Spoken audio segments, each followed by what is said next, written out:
Hello दोस्तों, नमस्ते, प्रणाम, शिष्य, नमस्ते। हम दोनों बहन लेकर के हैं विवाह गीत अच्छा लगेगा तो लाइक शेयर सब्सक्राइब करेगा, फ्लैट के साथ सपोर्ट करेगा।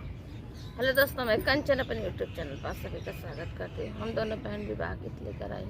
गीत अच्छी लगे तो लाइक शेयर सब्सक्राइब और कमेंट करके जरूर बताना गीत कैसी लगी। गंगा के बिचवा जमुना जी के तीरवा रे कृष्णा चरवै धेनु गई रे लालन माया रे कृष्णा चरवै धेनु गई रे लालन गंगा जी के बिचवा जमुना जी के तीरवा रे कृष्णा चरवै धेनु गई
गीत